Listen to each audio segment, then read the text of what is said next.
గాంధీభవన్ లో TPCC working president Jaggareddy మాట్లాడుతున్నారు. ఇప్పుడు అలా చూద్దాం.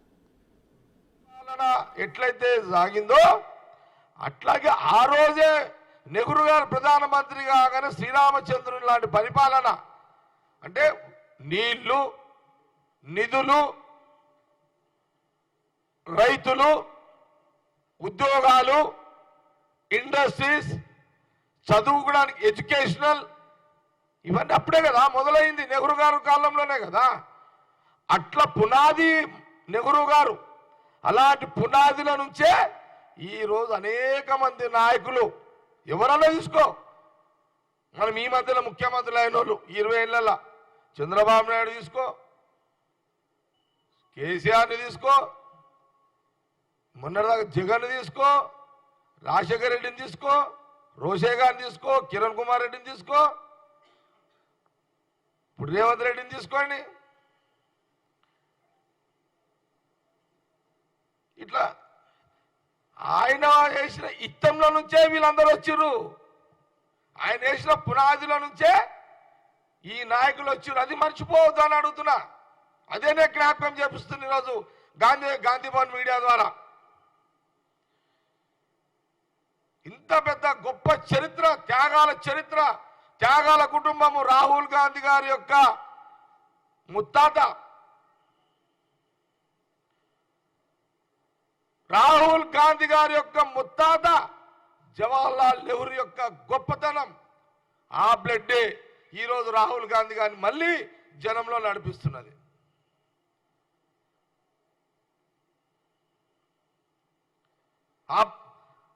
ఆ బ్లడ్కి పవర్ ఉంది, త్యాగాల బ్లడ్ అది రాహుల్ గాంధీ గారి యొక్క కుటుంబం.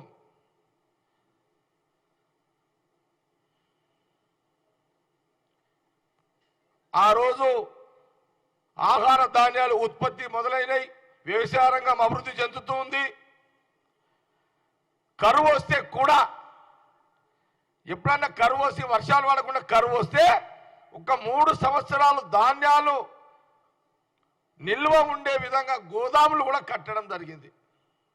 దేశం మొత్తము అకాల వర్షాలు లేకపోయినా, వర్షాలు వచ్చి పంటలు కొట్టుకపోయినా, లేకపోతే వర్షాలు లేక పంటలు ఎండిపోయినా, ధాన్యం లేకపోతే 3 సంవత్సరాలు కరువు ఉంటే ఆ 3 సంవత్సరాల్లో ధాన్యము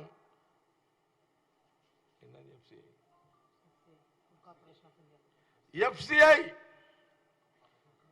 ఫుడ్ కార్పొరేషన్ ఆఫ్ ఇండియా, ఇప్పుడు మనము సూపర్ బజార్కి వస్తున్నాయి చూడు, అదే ఆడికించి వస్తున్నాయి. అది ఎవరు ఏర్పాటు చేశారు? నెహ్రూ గారే కదా. మరి అప్పుడేమన్నా ఎవరున్నారు? మోడీ గారు లేరు, అమిత్ షా లేడు, కేసీఆర్ లేడు, కేటీఆర్ లేడు, హరీష్ రావు లేడు, ఎవరేం లేము. ఎందుకు నరుకుతున్నారు ఈ ముచ్చట్లు? మీరు పనికొచ్చే ముచ్చట్లు మాట్లాడండి. దీని మీద డిబేట్కి వస్తారా? ఉందా తమ్ము? ఇక్కడ మా వాళ్ళు రెడీ ఉన్నారు. మా స్పోక్స్ పర్సన్ కమల్, భవానీ రెడ్డి గారు, మెట్టు సాయి. మాట చెప్తున్నా, ఇది నోరుంది కదా మాట్లాడేనా మీరు? అచ్చా, అట్లా మనకు వ్యవసాయ రంగం అభివృద్ధి చెందడం కాగానే ఇండస్ట్రియల్ దిక్కు వచ్చేసారు. యువకులకు ఉద్యోగాలు కావాలి. అప్పుడు మన దేశంలో డబ్బులున్న కొంత ఉన్నవాళ్ళు కూడా ధైర్యం చేయలే. అప్పుడు నెహ్రూ గారు, ఏ దేశం అది? Russia or Germany. అప్పుడు నెహ్రూ గారు ఆ దేశాల ప్రధానమంత్రి అక్కడున్న వ్యవస్థతో మాట్లాడి అక్కడున్న ఇండస్ట్రీస్ని ఈ దేశానికి తీసుకొచ్చి ఇక్కడున్న ధనికులు కూడా నమ్మకం వచ్చే వాళ్ళు, అంటే ఇక్కడ ఈ దేశంలో ఉన్న ధనికులు పెట్టడానికి వెనక ముందయ్యారు. ఆ రోజు టాటా లాంటి వాళ్ళు కూడా వెనకకి అయిపోయారు. అప్పుడు ఆ రష్యా, జర్మనీ నుంచి నెహ్రూ గారు ఆ ఇండస్ట్రీస్ నుంచి ఈ దేశానికి తీసుకొచ్చి అవి దినదినాభివృద్ధి చెందడంతో అక్కడ ఎంప్లాయ్మెంట్ స్టార్ట్ అయింది. అంటే యువకులకు ఉద్యోగాలు మొదలైనవి. అప్పుడు టాటా, బిర్లా లాంటి వాళ్ళు కూడా మేము కూడా పెట్టుబడి పెడతామని మన దేశంలో ఉన్న పెట్టుబడిదారులు అప్పుడు ముందుకు వచ్చారు. అక్కడ పునాది మొదలైంది నెహ్రూ గారిది. మరి అప్పుడు వీళ్ళంతా ఉన్నారా? ఇది ఒక చరిత్ర. అట్లనే ఇవన్నీ ఎడ్యుకేషనల్ డెవలప్ కావాలి. అప్పుడు ఈ ఐఐటీలు ఉన్నాయి కదా, ఇప్పుడు ఈ ఐఐటి ఎడ్యుకేషనల్ ఇన్స్టిట్యూట్ యొక్క వ్యవస్థను తీసుకొచ్చింది నెహ్రూ గారే. ఈ ఐఐటీలో చదువుకున్న విద్యార్థులు ఈరోజు దినదినాభివృద్ధి, దేశాభివృద్ధి. ఈరోజు ఏ పొజిషన్ ఉంది? ఐఐటి చదువుకున్న వాళ్ళంతా ఆనాటి నుంచి ఈనాటి వరకు దేశంలో ఆర్థిక విధానాలను పెంచే దాంట్లో ఐఐటి చదువుకున్న వాళ్ళు కూడా ఒక కీలక పాత్ర. ఇది ఒక చరిత్రనే కదా. మా దగ్గర బిహెచ్ఎల్, మా మెదక్ జిల్లా ఉమ్మడి జిల్లాలో బిహెచ్ఎల్, ఆ బిహెచ్ఎల్ తీసుకొచ్చింది, శంకుస్థాపన చేసింది ఎవరు? నెహ్రూ గారే.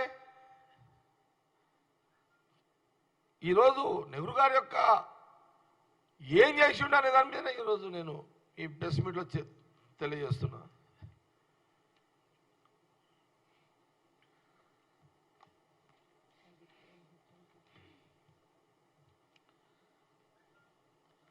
ఈ దేశానికి పంచవర్ష ప్రణాళికలు ఇవన్నీ వస్తాయి.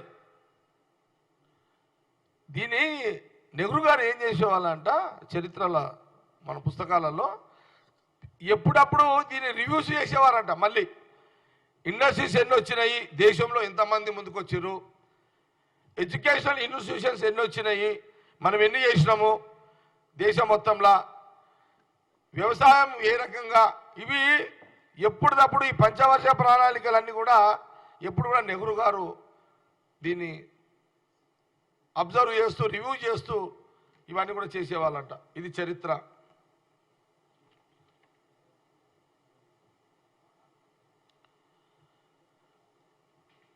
ఈ పక్క దేశాల దోస్తానా,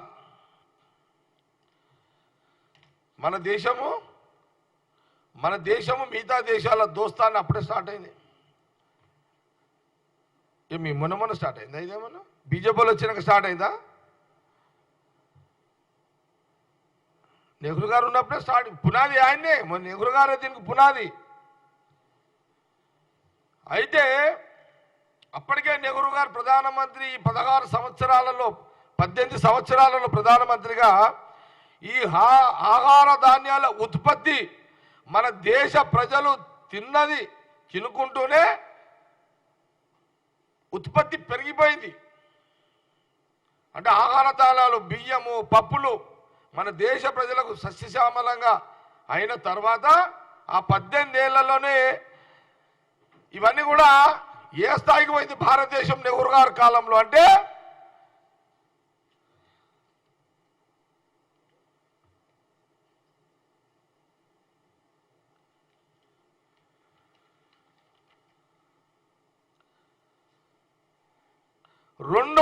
దేశాలకు నెహ్రూ గారు 200 దేశాలకు మన దగ్గర ఉత్పత్తి అయిందాన్ని సరఫరా చేసే యొక్క పరిస్థితికి ఆ రోజు నెహ్రూ గారు తీసుకొచ్చారు.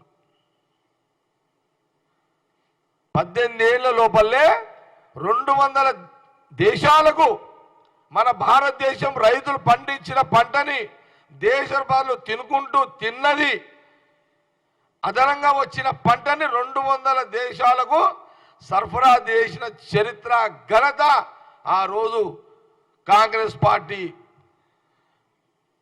జవహర్లాల్ నెహ్రూ మన ప్రధానమంత్రి గారు అని చాలా స్పష్టంగా కాంగ్రెస్ పార్టీ తెలియజేస్తుంది. ఆయన ప్రైమ్ మినిస్టర్ కాకముందు AICC all India Congress party president Nehru గారు. ఇది చరిత్ర. రాహుల్ గాంధీ గారి యొక్క ముత్తాత జవహర్లాల్ నెహ్రూ గారిది.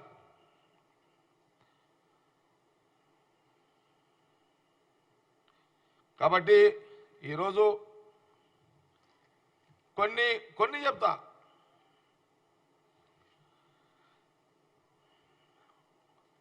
దేశం మొత్తంలో నెహ్రూ గారు ఉక్కు కర్మాగారాలను ఏర్పాటు చేసిండు. దేశం మొత్తంలో ఉక్కు కర్మాగారాలను ఏర్పాటు చేసిండు. ఐడిపిఎల్, మన బాలనగర్ ఐడిపిఎల్ జవహర్లాల్ నెహ్రూ గారు దాన్ని ఏర్పాటు చేసిండు. ఐడిపిఎల్ ఎంత ఆ రోజులలో కొన్ని ఏళ్ళు మాట ఈ 15, 20 ఏళ్ళ నుంచి ఎందుకో మరి ఇదైంది. కానీ ఐడిపిఎల్ ఎన్టీపీసీ ద్వారా దేశంలో విద్యుత్ వెలుగులు 4 లక్షల కిలోమీటర్ల నుంచి 60 లక్షల కిలోమీటర్ల వరకు ఈ రోడ్ల నిర్మాణము ఏం లేవు కదా. విద్యుత్తు, కరెంటు స్వాతంత్రం వచ్చిన తర్వాత మీకు ఒక విషయం తెలియజేస్తా.